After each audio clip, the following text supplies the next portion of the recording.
This week, Sonny finally learned of Dex and Michael's betrayal on General Hospital. But did it meet our expectations of what we wanted to see?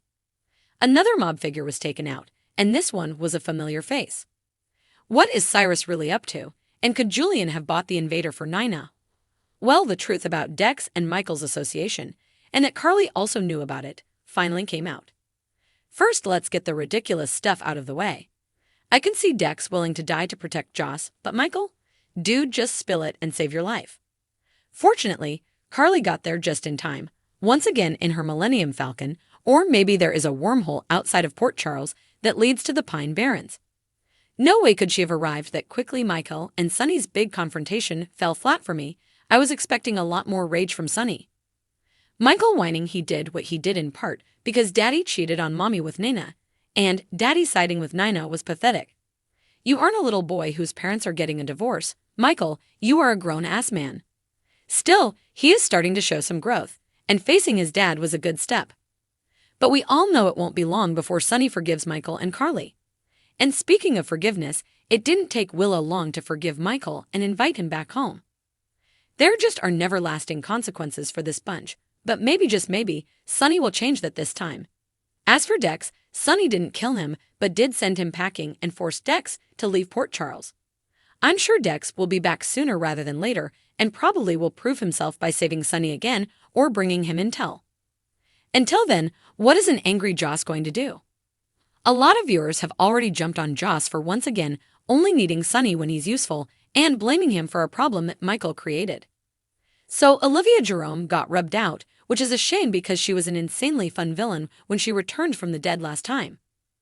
Last week I suggested Jason had all his memories back, even from being a Quartermain, and perhaps he was seeking to take out the mob bosses to make amends for everything he had done for Sonny. Of course, Steve Burton has teased that Jason's return is not what everyone thinks it's going to be, perhaps letting us know he isn't the shooter.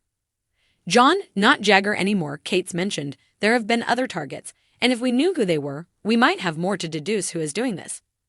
I'm also going to just assume Austin somehow figures into all of this as well, especially seeing the gun Ava was sent was from the Dodes B stash. Part of me is still hoping this is Julian back from the dead, but time will tell. Friday's show revealed more about the shooter. First, two masked men pulled over the Pentonville transport to take care of Olivia. So is there more than one shooter involved? Scond, they didn't take out the guards either, so it sounds like they mean no harm to innocents. Third, the gun used to kill Olivia, you guessed it, is part of the WSB stash. So somehow Olivia's murder is connected to the attempts on Sonny. In Friday's episode, Cyrus' radio show began. He told Laura his purpose was to try and make up for his wrongs and put good into the world, and that he hadn't abandoned his flock of inmates and was determined to help them all change. Laura once again doubted Cyrus was without money and felt he had a motive for this show. I found it telling when she told Kevin she wanted to listen to the show to find out what Cyrus was really saying.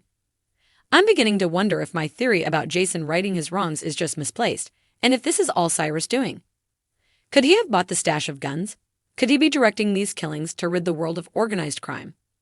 Could his show be some way of sending out instructions to this flock? Viewers have had it with the Carly and Nina war as is, and I don't care how many times Carly says she wants to move on and forget about Nina, her actions say otherwise.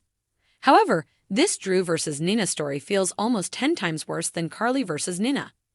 I laughed when Nina said Drew must not have much faith in Carly running Crimson if he has to make sure she has no competition, because it's true and says a lot about Drew. Also, his informing everyone who works with Crimson that they are welcome to work with Nina on her new magazine, but it means they won't work with Aurora again. So, isn't Crimson pretty much all that Aurora has at this point? Drew's offering to buy Nina's half hotel to give back to Carly was also nuts. Dude, have you heard anything Carly has said about the hotel? She doesn't want it handed back to her. She wants to get it back on her own. I just can't take Drew and his crazy eyes every time he talks about or to Nina. I'm interested in what Valentin is scheming up now and have a theory to the point where Drew will jump the shark and do something to Nina that will make her calling the SEC on him and Carly look like child play. I have said it before, either Drew will hurt Nina or Nina will be hurt in the line of fire protecting Sonny. But something big is going to happen for Sonny and Willow to let her back into their lives. Oh, and I 100% agree with all the fans saying Drew's obsession with Nina will eventually cost him Carly, who will drop him like a hot potato the minute Jason returns. Nina mentioned to Valentin that she just couldn't compete with Carly in the magazine business thanks to what Drew had done, which gave Valentin an idea, and he called someone with a proposition. In the preview for next week, Valentin and Nina clearly meet with Gregory and Alexis in her office. Gregory even says, "And you are doing this out of the goodness of your own heart." Did Valentin buy the Invader from Sean Butler? Did he buy it for Nina, or to hand it over to Alexis in exchange for a job for Nina at the paper? I'm looking forward to meeting Blaze's mom, who will be played by Eva LaRue. I think Blaze is building this up to be more than it's going to turn out, and her mother has known all along. Mothers usually do. Laura and Kevin adopting Ace was not something I saw coming, but I'm here for it. Sadly, it looks like we might not be seeing Nicholas for some time. The adoption, however, could be what sets up Esm's return someday, if ever. I refuse to believe she's gone for good, but out of everyone, I think she'd want Ace to be with Laura if not her. The Valentine's Day episode was cute, and thankfully Portia and Curtis were the least part of it. Brooke, Lynn, and Chase's comet watching was fun, and it's obvious Maxie and Spinelli are being paired again. I thought Sasha's talk with Maxie about how she'll never love someone like she loved Brando, she'll just love someone else differently, was on point. Now if Cody and Sasha would just stop beating around the bush and get together. Gregory, Chase, and Finn telling Violet about Gregory's ALS was as heartbreaking as I thought it would be, even if she doesn't know that it's fatal. I adored Violet saying, "I need to go to my room and process this."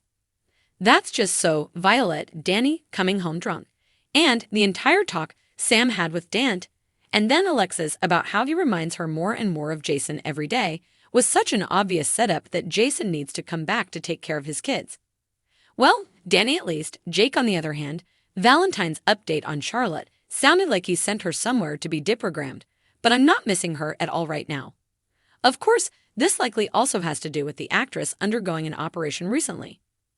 When will we find out who is in the process of buying Spoon Island and Windermere? Will this connect to the mystery shooter? That's all I've got in terms of my thoughts and opinions on this week's episodes.